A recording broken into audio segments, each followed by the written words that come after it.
Yo, kamusta kayo mga friends kong malulupit? Sana nasa mabuting kalagayan kayo ngayong mga oras na ito. Ngayong araw nga pala, sasabihin ko sa inyo kung bakit wag na wag niyong titipirin ang inyong motor. Bakit nga ba? Bakit nga ba? You tell me. Ay sorry, wala na pala yan. Tapos na pala yung issue na yan. Sorry.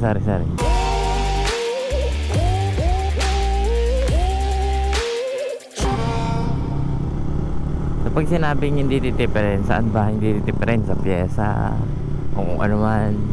Hindi sa maintenance. Huwag nyo titipirin ang motor nyo pagdating sa maintenance, kasi dyan nakasalalay yung longevity ng buhay ng motor natin at yung performance ng motor natin. Kunyari na lang, magpapalit kayo ng kadena, saan bibilin yung kadena yung tagsisikwentas, tapos ang motor nyo ganito kalakas, tapos nasa kalagitnaan kayo ng takbo, biglang nalagot tong si kadena, tapos nung nalagot tong si kadena sumipit, edi tapon kayo nyan, edi napahama kayo, di ba? Dahil sa kadena, dahil sa pagtitipid nyo ng mga 250, gastos kayo ng 200,000, di ba? Kasi na-aksidente.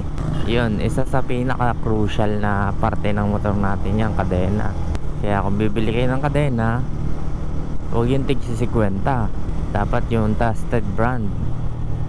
Ano ba yung mga trusted brand ng kadena?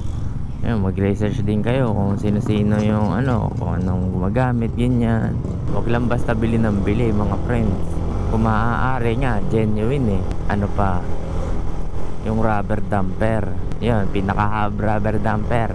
May mga nabibili nun na tig-50 rin, pero hindi mo alam kung ilang kilometro lang yung itatakbo, wasak na ulit. Isa pa yun, ikapapahamak mo rin yun kung sakali, at ikakapahamak din yun ang motor mo kung sakali. Kawawa ka doon, kawawa rin ang motor mo doon.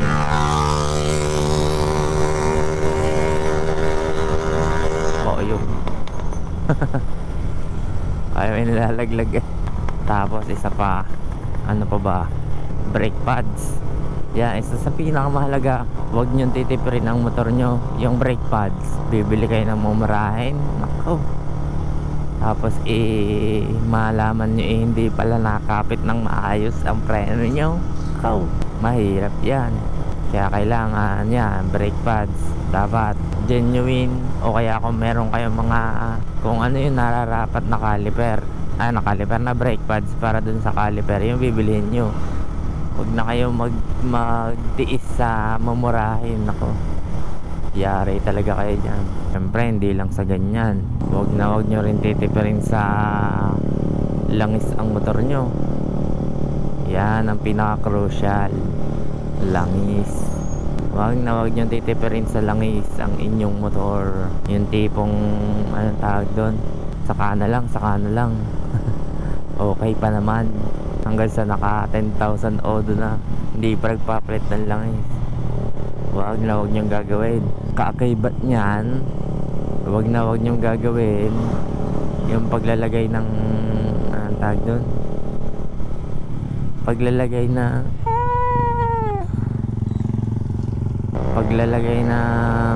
yung oil filter na konting takbo wasak agad, yung mga ganon.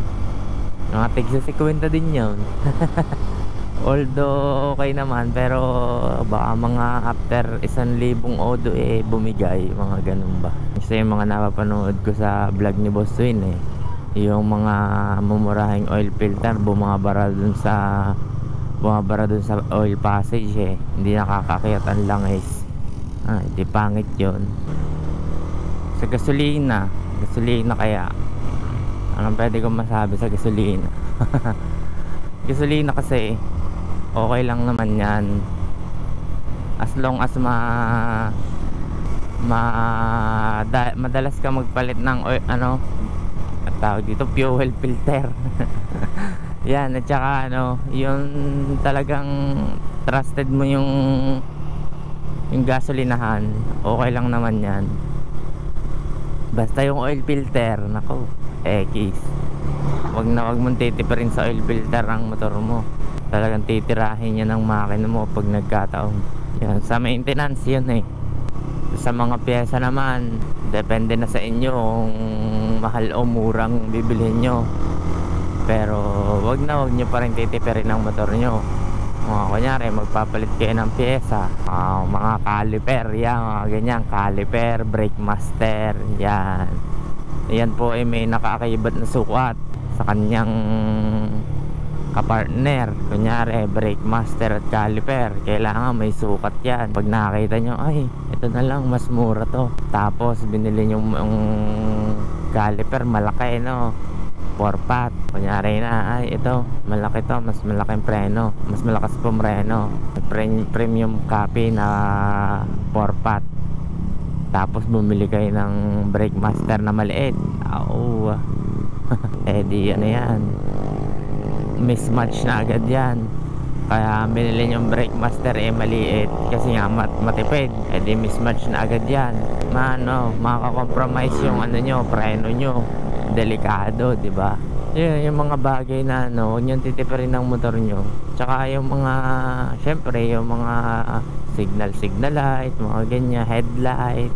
Bibili kayo ng gusto nyo papormahin ng motor nyo, pero gusto nyo makamura, wag na lang mga friends, wag na lang kayo magpalit. As long as na hindi lalagpas sa quality ng stock yan, wag nyo nang palitan. Wag nyo titipirin ang motor nyo pagdating sa mga ganyang bagay. Ikakapahamak nyo yan pagka nagkataon.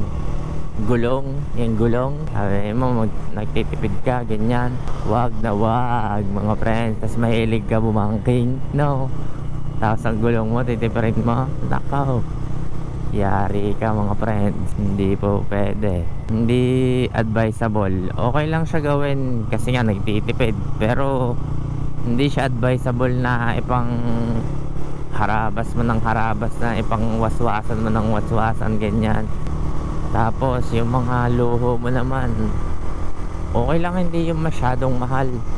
Kung hindi kaya ng budget mo, wag, ganun lang yun. Kasi pagka humabol ka ng humabol sa mga nakikita mo sa Facebook Facebook, sa TikTok, tapos hindi naman kaya ng budget mo, mamumulubi ka talaga. Mahirap dumepende sa mga friends, sa mga pay later. At tataas ang interest niyan, duduguin ka talaga dyan. Kaya maganda mga friends, kung kayo ay magkakamotor, wag nyo titipirin ang motor nyo. Parang ituring nyo siya na anak, ganun. Ituring yung anak ang motor nyo, at hindi kayo ipapahamak nyan. Wag na wag. Maganda kasi talaga pag well maintained ang motor mga friends. Yun talagang yung mga ipinapalit mong pyesa ay genuine, yung mga kinakabit mong pyesa ay branded, mga ganon. Yung mga talagang trusted brand. Hindi naman siya yung branded lang talaga na yung basta yung mga trusted brand, yung mga years na sa industry, mga ganon, yung mga decades na sa industry na brands, ganon lang, para ang lifespan ng motor natin is tumagal ng matagal talaga. Nakikita ko sa sa mga vlog ni Boss Win, mga 7,000 odo, na ang langis, yung hindi umaakyat ang langis, mga ganun, mga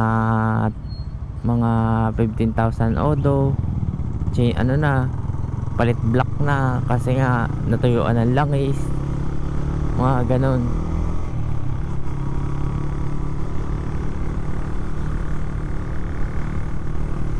Tapos parang may nakita pa ako na bumili ng mumurahin na yung impeller ng water pump, wasak din, halo. Chocolate ang langis, ganoon. Wag nyo titipirin ang mga mga motor nyo pag mga ganyang pyesa ang usapan mga friends. Yari talaga dyan masisira ang motor nyo. Hindi advisable. So yun lang mga friends, pasensya na nga pala kayo at ngayon lang ako nakapag-vlog ulit.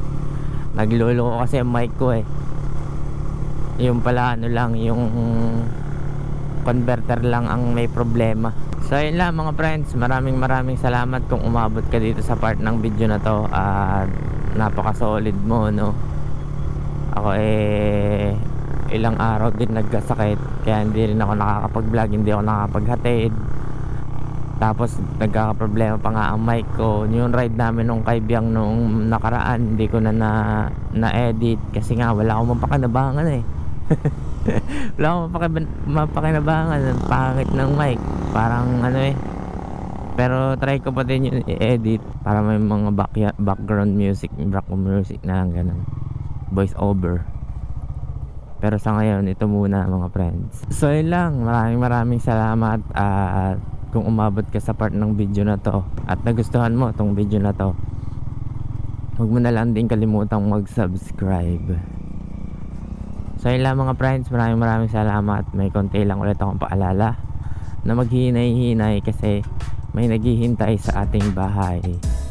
In English, don't drink and drive. Peace, yeah.